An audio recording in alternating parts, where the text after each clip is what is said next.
शर्मा जी।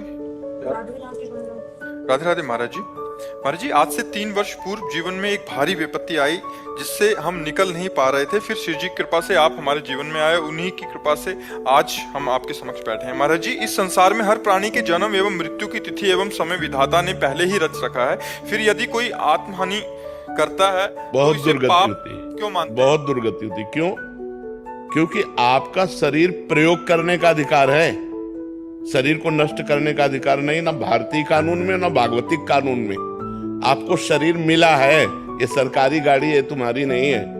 इससे परमार्थ की यात्रा करके भगवत प्राप्ति कर लो या बुरे आचरण करके नरक प्राप्त कर लो, इसके लिए तुम स्वतंत्र हो, लेकिन इसको नष्ट नहीं कर सकते। अगर इसे नष्ट करने की चेष्टा की तो भारतीय कानून भी तुम्हें बंदी बना लेगा और सरकारी जो भागवतिक कानून है वो तो तुम्हारी दुर्गति हो ही जाएगी, आत्महनन गति जाए। आत्म में बहुत बड़ा पाप है, ऐसे नहीं करना चाहिए। ये शरीर मिला है, दुख सुख भोग करके भगवान की प्राप्ति करो, नाम जप करो, जो प्रारब्धानुसार शुभ अशुभ कर्मों का फल आवे उसे भगवान का कृपा प्रसाद मान के भोग लो और जीवन को भगवान की इच्छा से पूर्ण करो।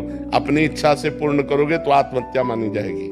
महाराज जी, ये पूछना चाहती हूँ कि यदि कोई आत्मा हानि करता है तो ये भी तो विधाता ने ही रचा है। नहीं नहीं, ये विधाता ने नहीं रचा, ये मन ने रचा है, ये मन ने रचा है। जो पाप कर्म किए जाते हैं वो निगेटिव चिंतन पैदा करते हैं, नकारात्मक सोच पैदा करते हैं, वही डिप्रेशन में ले जाते हैं, वही सुसाइड का प्रेरणा करता है। आप गुप्त रूप से पाप करते रहो, आपका मन ही आपको दंड देगा, आपका मन ही बोलेगा फांसी लगा लो, आपका मन ही कहेगा गोली मार लो, आपका मन ही कहेगा जहर खा लो, आपका मन ही कहेगा रेल की पटरी में लेट जाओ, क्योंकि तुमने पाप कर्म किया। पाप कर्म के कारण तुम्हारी आयु क्षीण हो गई और वो अधोगति को प्राप्त हो रहा है। यह भागवतिक विधान नहीं होता, अकाल मृत्यु भागवतिक विधान नहीं होता, आत्मा भागवतिक विधान नहीं होता। ये हमारे कर्मों का विशेष फल होता है। कोई महान अपराध, महत अपराध बन गया जिससे आत्मा का योग लगा। लेकिन महाराज जी, यदि कोई खुद को बेगुनाह साबित करने के लिए कर लेता है, उसका पूर्व पाप है। ऐसा नहीं, बेगुनाह साबित करने के लिए हम आत्महत्या नहीं कर सकते। बेगुनाह साबित करने के लिए हमने अपना प्रयास किया, इसके बाद अगर हमें दंड मिलता है तो उस पाप का दंड मिलता है जिसका हमने भोग नहीं भोगा। कोई गुप्त पाप है और वो पूर्व का पाप, अभी हम अपराधी नहीं हैं लेकिन मुझे सजा मिल रही है तो मेरे पाप का ही फल भोगने को मिल रहा है, अन्य नहीं। मुझे चाहिए आत्महत्या ना करके उस दंड को स्वीकार करके हम भोग ले, चाहे भले फांसी क्यों ना मिले, तो हमारा पूर्व का सारा पाप नष्ट हो जाएगा, हमें भगवान की कृपा प्राप्त होगी। हमें आत्महत्या करने का अधिकार कदापि नहीं, किसी भी परिस्थिति में नहीं है। शास्त्र ऐसी आज्ञा नहीं करते, नहीं, कदापि नहीं। अगर आप निर्दोष हैं और फिर आपको सजा मिलती है, आपको दंड मिलता है, तो आपके उस पाप का फल है जो कोई पाप नहीं जानता। आपने वो पाप किया और कोई जानता नहीं, उसकी कोई प्रायश्चित नहीं, उसकी कोई सजा नहीं, वो पाप आकर के आपको यहाँ निर्दोष स्थिति में दंड प्रदान कर रहा है। एक हम आपको कथा सुनाते हैं, प्रगट की है, उसे कथानक रूप में कहा गया। एक स्वर्णकार था, वो बहुत बेईमानी से सोने का काम करता था, मिलावट करके असली सोना रख लेना और नकली बना करके देना, ऐसा। और 2 राजकीय कर्मचारी आते थे उसके यहाँ, पुलिस वाले, वहीं रात्रि में सोते खाते पीते, गश्त लगाने वाले जो होते। धीरे धीरे मित्रता हुई और धीरे धीरे सारी पोल हो जान गए स्वर्णकार की, और सब पता चलने लगा कि इतनी संपत्ति इसके पास है। अब उन दोनों ने एक दिन प्लान किया कि स्वर्णकार को मार देते हैं, और सब जेवर और सब बॉक्स में बंद करके निकले। तो सामने वाला लघुशंका करने के लिए निकला, सामने वो मकान वाला, उसने देखा तो चोर जो होता है वो सशंकित नेत्र वाला होता है। तो पुलिस वाले सशंकित नेत्र, तो उनका तुम कुछ गड़बड़ करके आ रहे हो, रात्रि में निकल रहे हो। तो उनका जाओ तुम अपना काम करो। तो वो बोले नहीं, हम हल्ला मचा देंगे। तो उनका सुनो, कुछ साझेदार बन जाओ, हम तुम्हें दे देंगे लेकिन तुम चुप रहो। बोले हम बेईमान आदमी नहीं है, हम ईमानदार आदमी हैं। और वो लड़ गया। जब लड़ गया तो उनको केस बनाने में देर न लगी, वो बक्सा उसके पास रख दिया और तुरंत हल्ला मचा दिया और कहा इसने स्वर्णकार को मारा है, स्वर्ण लिए जा रहा था, मैंने गिरफ्तार किया। पूरा का पूरा केस उसके ऊपर आ गया। अब उसको बंदी बना लिया गया।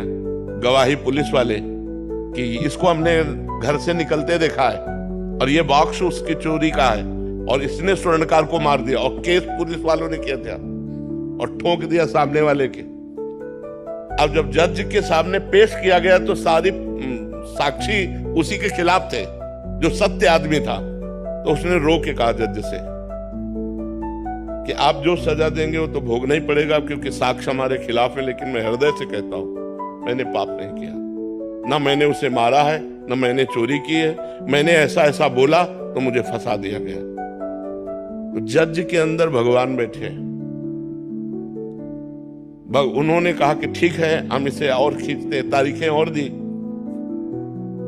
और एक दिन एक आदमी जो ऐसे ही फुटपाथ में मर गया था, उसके साथ उस जिसके साथ मुकदमा चल रहा था, सत्य आदमी को, उसको पुलिस वालों को साथ दिया कि आप इसका अंतिम संस्कार कराएं। जब अंतिम संस्कार करने के लिए गए तो एकांत में कहा कि देखा, कह रहा था हमारी बात मान जाते तो कुछ हिस्सेदार बन जाते और आराम से मौज लेते। हमारी बात नहीं मानी ना, फंस गया ना, फांसी होगी तेरे को। और उनके जो सत्य आदमी था उसके पास वो वीडियो बनाने वाला कैमरा लगा दिया गया था। जज ने सफाई के लिए जब वो गया पूरा वीडियो सहित पेश किया तो सत्य आदमी तो निर्दोष था ही। तब जज से उसने कहा कि जब मैं निर्दोष हूं, आज आप जान गए, तो मुझे सालों से पैसा खर्चा करना पड़ा, इतना परेशान रहा, इतना मुझे दुख मिला, ऐसा क्यों? क्योंकि मैं निर्दोष हूं, अब तो जान गए हो ना आप।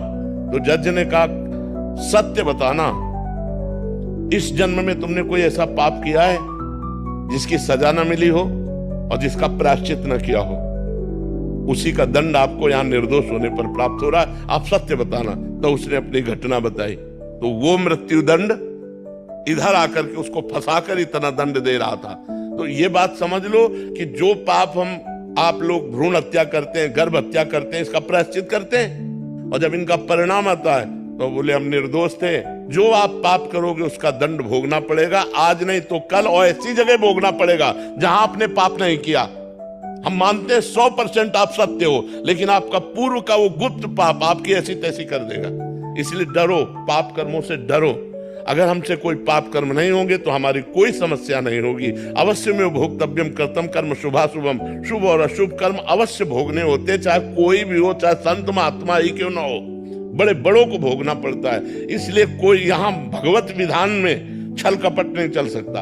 आज तुम निर्दोष हो, कसम खा के कह सकते हो, लेकिन कल का पाप तुम्हें आज फंसा रहा है, इसको कैसे बता सकते हो तुम? इसको कैसे जान सकते हो?